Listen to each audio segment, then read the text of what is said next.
Bismillahirrahmanirrahim. Assalamualaikum warahmatullahi wabarakatuh.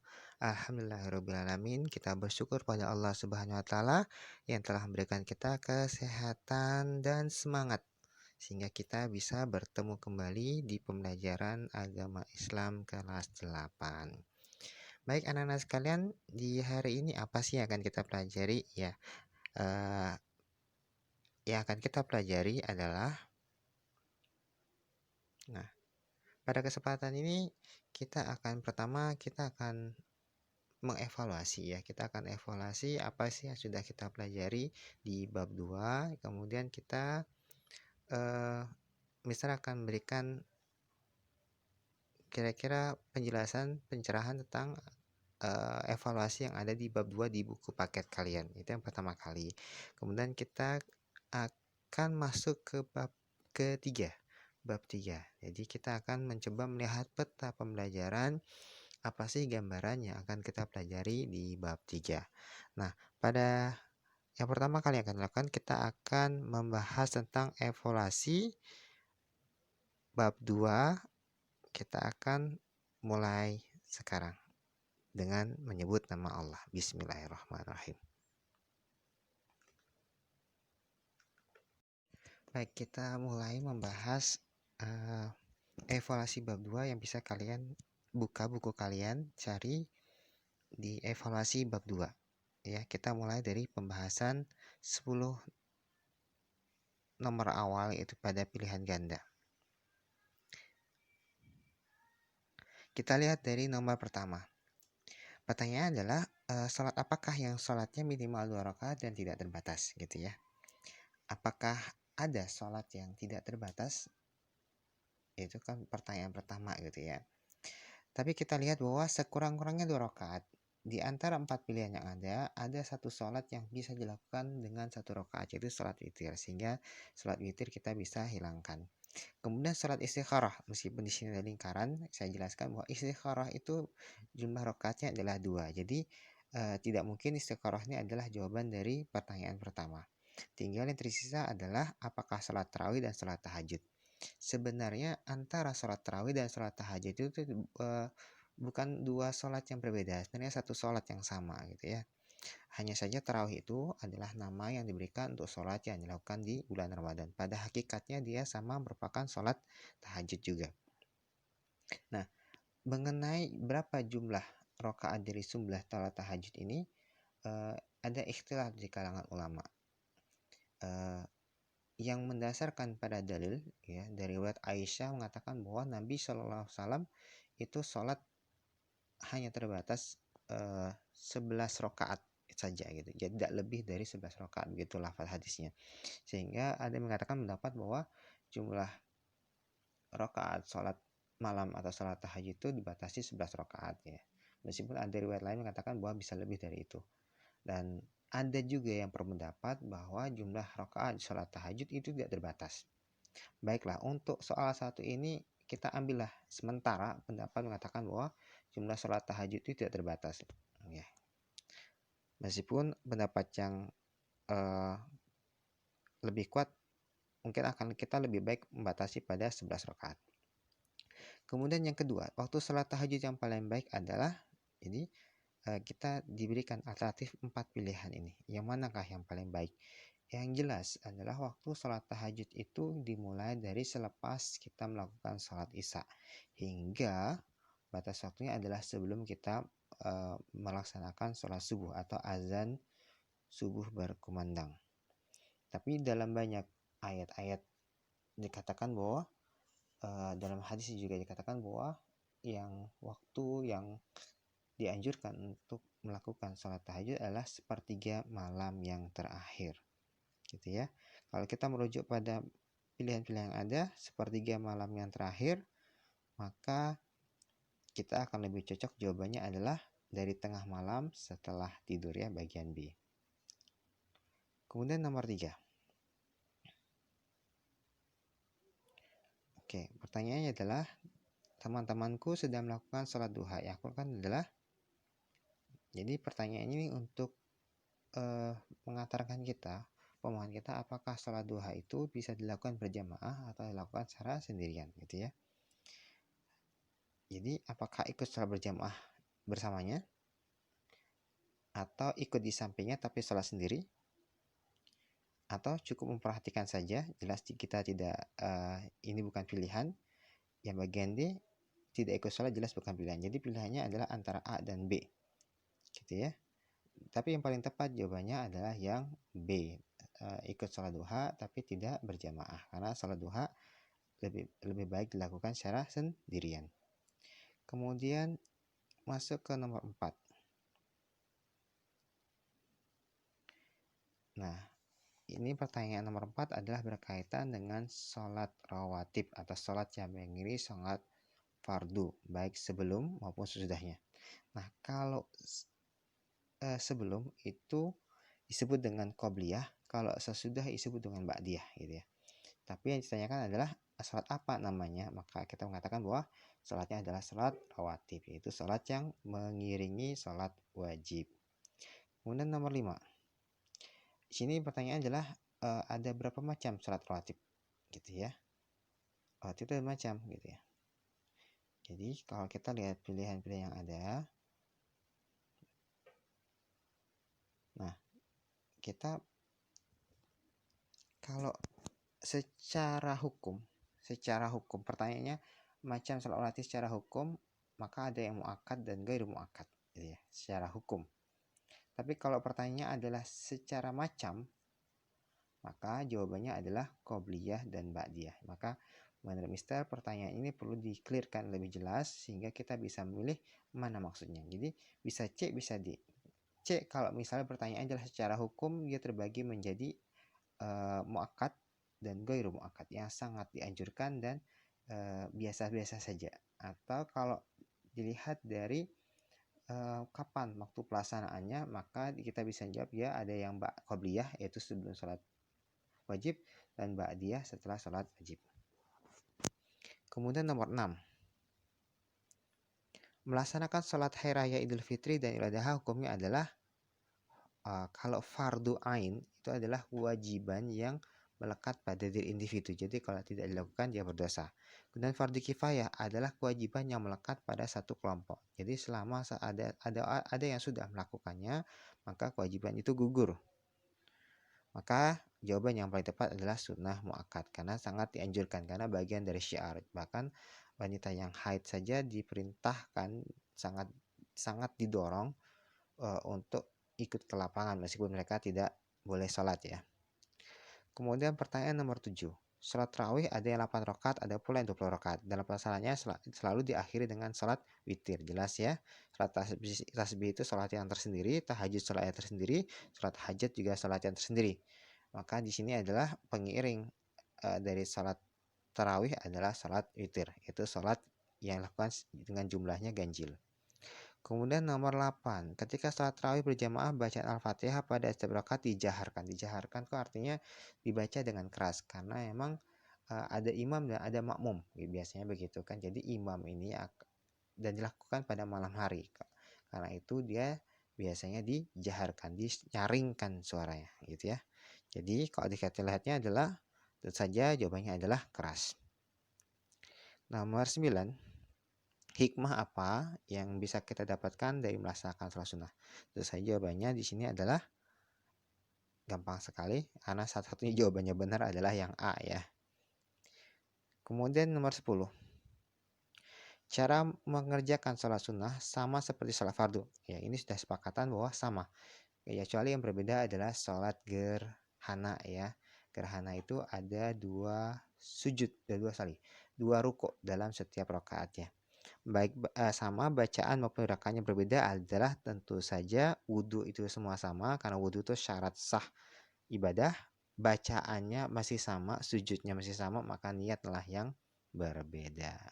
Oke, kita lanjutkan ke bagian berikutnya. Kita lanjutkan ke bagian B. Di sini terdapat 5 soal isian ya. Di sini agak kurang jelas, kalian bisa merujuk ke buku kalian untuk mendapatkan gambaran lebih jelas dari soal-soalnya. Titik-titik adalah sholat yang sangat dianjurkan untuk dikerjakan karena mengandung berbagai keutamaan. Nah, sholat apa? Tentu saja sholat sunnah. Sholat sunnah Nah ya, sholat sunnah adalah sholat yang sangat dianjurkan untuk dikerjakan. Pertanyaan nomor 2, sholat sunnah yang dilakukan secara bersama-sama, dipimpin oleh seorang imam dan yang lainnya menjadi makmum ikut imam disebut dengan sholat sunnah berjamaah ya. Karena berjamaah pengertiannya adalah minimal dilakukan oleh 2 orang, 1 orang menjadi imam dan 1 lagi menjadi makmum. Satu lagi lawannya adalah munfarid. Munfarid adalah sholat yang dilakukan sendirian. Jadi jawaban nomor 2 adalah sholat sunnah berjamaah. Kemudian kita lihat nomor 3, sholat 2 hari raya. Nah, kita biasa melakukan sholat hari raya Idul Fitri dan Idul Adha ya. Kalau satu-satu maka namanya adalah sholat Idul Fitri. Kemudian satu lagi adalah sholat Idul Adha. Kalau digabungkan keduanya maka disebut dengan sholat Idain ya. Idain ya. Sholat 2 Id ya. Kemudian nomor 4, sholat duha adalah sholat sunnah yang dikerjakan pada waktu pagi hari sekurang-kurangnya berapa rakaat? Minimal jumlah rakaat semua sholat kecuali sholat witir itu 2 rakaat. Jadi dimulai minimal 2 rakaat. Dan sebaik-baiknya sebanyak 12 rakaat gitu ya. Jadi ingat aja kalau sehari terdiri dari 24 jam, diparuh setengahnya adalah 12, maka 12 itu adalah jumlah rakaat maksimal dari sholat duha. Nomor 5, sholat sunnah yang hanya dapat dilakukan secara perseorangan disebut dengan sholat sunnah munfarid ya. Lawannya adalah sholat sunnah berjamaah. Oke, itu adalah pembahasan dari isian bagian B. Kemudian kita lanjutkan ke bagian C. Bagian C ini sederhana, 5 soal. Kalian hanya diminta untuk memilih benar atau salah gitu pernyataannya. Kita lihat nomor 1. Selesai melakukan sholat idain disunahkan mendengarkan khutbah sholat id agar sholat idain yang dilakukan berlangsung sempurna. Ya, tentu saja setelah. Jadi dalam tata cara pelaksanaan sholat id itu dimulai dari sholat 2 rakaat ya. Kemudian setelah itu dilanjutkan dengan khutbah id. Jadi sangat ditekankan untuk para jamaah tetap duduk mendengarkan khutbah id karena itu adalah bagian lengkap dari syiar sholat id ya. Kalau orang meninggalkan khutbahnya berarti dia menanggalkan satu bagian dari syiar sholat id. Jadi benar jawabannya. Kemudian nomor 2, gerakan dan bacaan sholat tarawih tidak sama seperti sholat lainnya, mulai takbiratul ihram dan tidak salam. Jadi ingat, kata kunci dari sholat itu adalah sholat itu sama saja. Bacaannya diawali dari takbiratul ihram, kemudian diakhiri dengan salam ya. Kemudian bacaannya sama. Jadi kalau kalian hafal bisa melakukan sholat subuh, maka niscaya bisa juga melakukan sholat-sholat yang lainnya gitu ya. Kalau bisa melakukan sholat wajib, tentu bisa melakukan sholat sunnah. Karena sama saja. Yang membedakan adalah tentu saja adalah niatnya. Niatnya berbeda. Ketika kita berdiri di menghadap kiblat, maka satu orang dia bisa saja berniat untuk sholat sunnah tahiyatul masjid, satu orang lagi bisa jadi dia berdiri dengan niat sholat rawatib ya. Jadi yang berbeda adalah niatnya saja. Kemudian nomor 3, salat tahiyatul masjid adalah salat sunnah untuk menghormati masjid bagi orang yang masuk ke dalam masjid sebelum duduk. Ya, pernyataannya ini benar. Jadi begitu kita masuk ke dalam masjid, maka disunnahkan untuk sholat 2 rakaat. Ya, selama kita belum duduk. Jadi masuk langsung melakukan sholat sunnah 2 rakaat. Ya.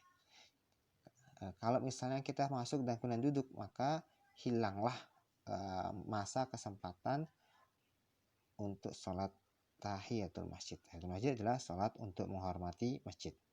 Nomor 4, sholat duha adalah sholat yang dikerjakan pada waktu pagi hari. Jelas, betul. Sekurang-kurangnya 2 rakaat dan sebaik-baiknya 12 rakaat. Ini pengulangan dari soal sebelumnya ya. Jadi minimal 2 rakaat dan maksimal 12 rakaat. Jadi pernyataannya adalah benar. Idain artinya 4 hari raya. Ya. Idain itu artinya sebenarnya adalah 2 hari raya, yaitu sholat Idul Fitri dan Idul Adha. Jadi pernyataannya adalah pernyataan yang salah. Oke, kita lihat soal nomor 4 gitu ya. Soal nomor 4 ini bisa kalian lihat semua jawabannya di dalam buku kalian atau mencari sumber-sumber yang lain. Saya serahkan pada kalian untuk mencari jawabannya sendiri dari pertanyaan bagian D ini ya. Sebagian itu sudah saya jelaskan karena merupakan bagian di pertanyaan-pertanyaan baik di A, B maupun yang C. Oke, dengan ini kita akan masuk untuk menjelaskan masuk bab 3. Kita akan melihat gambaran apa sih yang akan kita bahas di bab 3 nanti. Oke, silakan sekarang kalian buka buku kalian bab 3. Nah, pada bagian awal dari bab 3, coba sudah dibuka bukunya. Disiapkan bukunya, kemudian dibuka bab 3 ya. Pada bagian awal dari bab 3 kita membahas tentang macam-macam sujud. Jadi sujud itu ada ibadah sujud itu ada berapa ragamnya gitu ya. Kita akan membahas ragam atau variasi dari sujud. Tapi pertama kali harus dipahami apa sujud itu gitu kan ya. Kemudian pertama kali kita disodorkan di halaman 34, kita sodorkan pada peta konsep. Oke ya, sebagaimana yang saya tampilkan di layar ini. Layar ini adalah merupakan foto dari peta konsep dari bab 3. Apa sih manfaat dari peta konsep? Manfaat dari peta konsep itu seperti kita melihat katakanlah suatu pulau dari atas gitu ya. Kalau kita berada di bawah, kadang-kadang kita bingung untuk mendapatkan gambaran bagaimana sih suatu pulau itu. Tapi kalau kita kemudian melihat dari atas, maka kita akan mendapatkan gambaran secara keseluruhan bagaimana suatu pulau itu. Bagaimana ujung utaranya, bagaimana ujung selatannya, ujung barat dan ujung timurnya. Bagaimana lakukannya, di mana letak pemukimannya, di mana letak hutannya, semua tergambar dengan jelas ketika kita melihatnya dari atas. Nah, peta ini adalah bagaimana kita melihat dari atas sehingga kita bisa melihat sebenarnya apa sih unsur-unsur dari bab ini gitu ya. Apa sih bagian-bagian yang membentuk bab ini? Apa ide utamanya? Jadi kita akan melihat link hubungan antara satu materi dengan materi lainnya, di mana letak hubungannya gitu ya.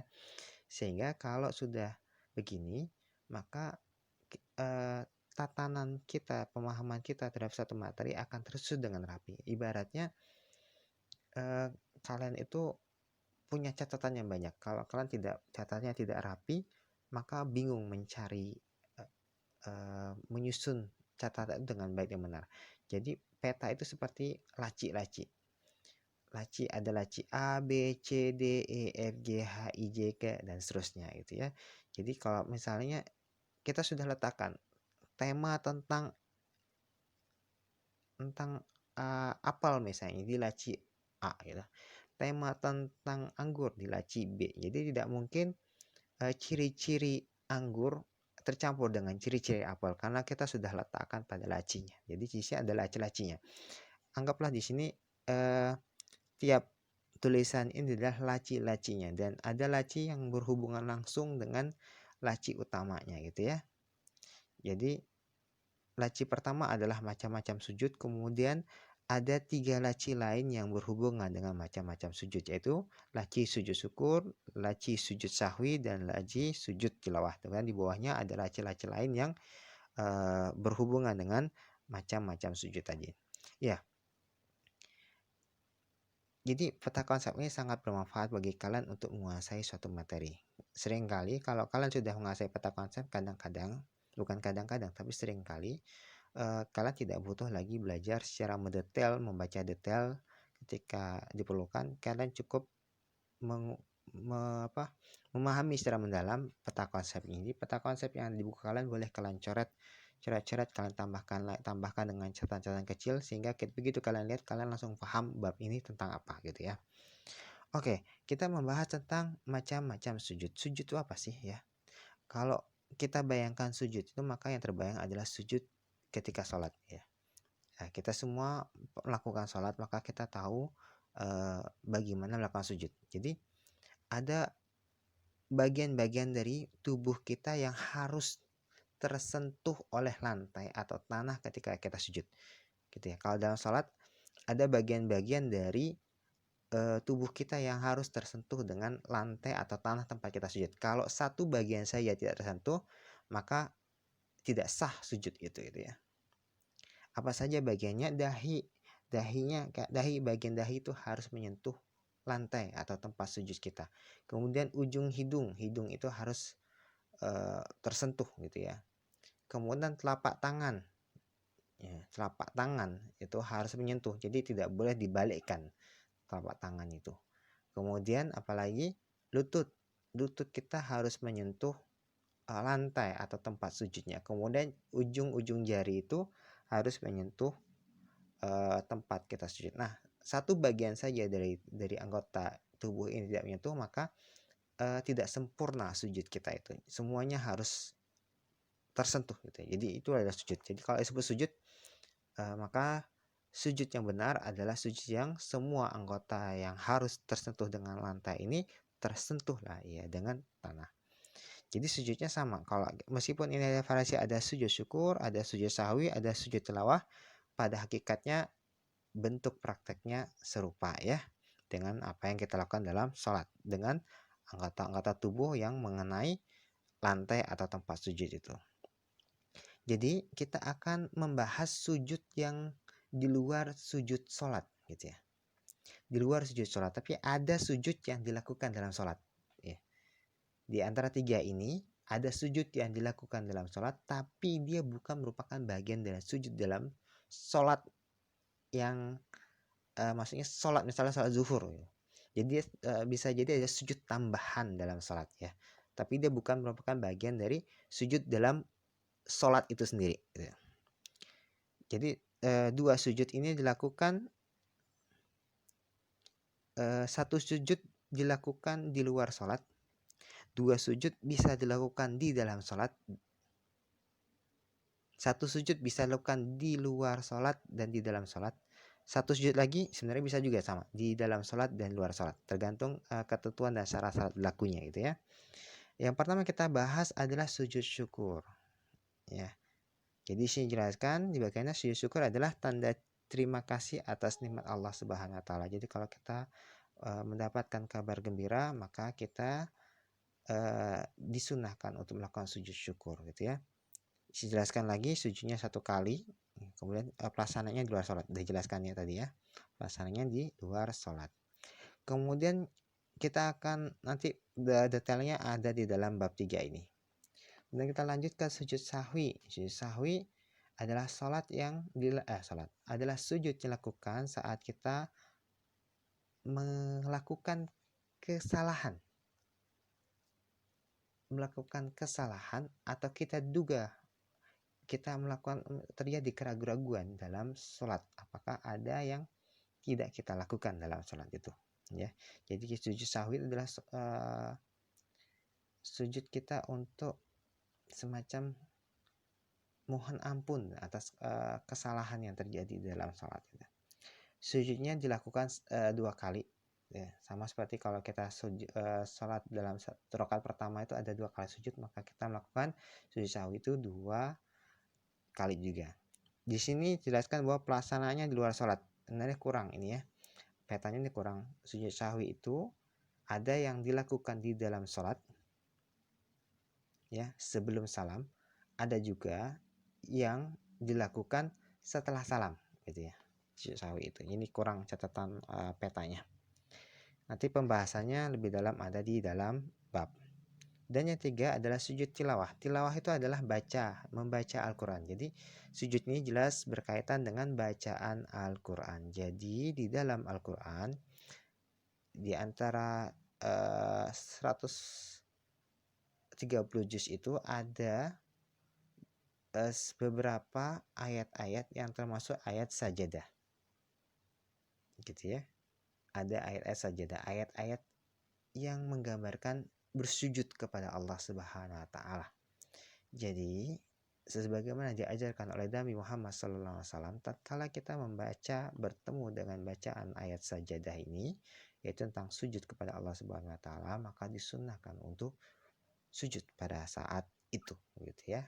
Setelah bacanya ayat berakhir, kata sunahkan untuk sujud. Nah, sujud itu hanya satu kali saja, disebut dengan sujud tilawah. Jadi jelaskan di bagian bawahnya, sujud ketika membaca atau mendengarkan ayat sajadah. Jadi kalian harus dilihat satu persatu ayat sajadah itu apa saja. Nanti akan ada bagian ayat yang menggambarkan tentang sujudnya, gitu ya. Sujudnya satu kali dan pelaksananya di luar sholat. Apakah di luar sholat? Ya kalau kita lagi sedang tidak sholat, ya di luar sholat. Tapi kalau kita sedang dalam sholat, misalnya imam membaca ayat surat yang mengandung ayat sajadah dan kemudian ia sujud. Ini imam tidak melakukan kesalahan ya. Seharusnya habis baca surah kan dia rukuk, dia langsung sujud. Nah, itu imam bukan berarti melakukan kesalahan, tapi dia tengah melakukan sujud tilawah. Nah, pada saat itu semua makmum itu harus ikut imam, maka juga melakukan sujud tilawah. Jadi ini kurang juga. Jadi sujud tilawah itu bisa dilakukan di dalam salat secara umum di luar salat, tapi dia bisa terjadi dilakukan di dalam salat, gitu ya. Ya, inilah peta konsep dari pembahasan yang akan kalian pelajari di bab 3 tadi nanti ya. Jadi berapa halaman yang akan kita baca, kita kuasai, intinya adalah apa yang digambarkan dalam peta konsep ini saja. Nanti kita akan belajar tentang dasar-dasarnya, dalil-dalilnya, tata caranya, juga hal-hal yang lebih mendetail tentang penjelasan tentang masing-masing sujud ini. Oke, sampai di sini pembelajaran kita. Mister sudah menjelaskan tentang evaluasi dari bab 2 dan juga peta pembelajaran tentang bab 3. Selanjutnya setelah ini silakan kalian baca bab 3 kalian ya. Dibaca, dipahami. Kalau ini adalah satu yang pertama kali kalian pahami, tentu tidak mudah memahami tentang sujud ini. Jadi Mister minta silakan baca setidaknya 2 kali gitu ya. Kemudian ketika membaca itu buat catatan-catatan apa sih yang bingung yang nanti bisa kita diskusikan, apa sih yang membingungkan dari apa yang kalian baca itu, yang mana sih yang belum dikuasai, nanti kita bisa bahas bersama-sama. Oke, sampai di sini video pembelajaran ini. Silakan lakukan belajar mandiri, silakan baca bukunya, pahami setidaknya 2 kali, buat catatan yang cukup banyak nanti untuk bisa jadi bahan diskusi kita. Demikian, assalamualaikum warahmatullahi wabarakatuh.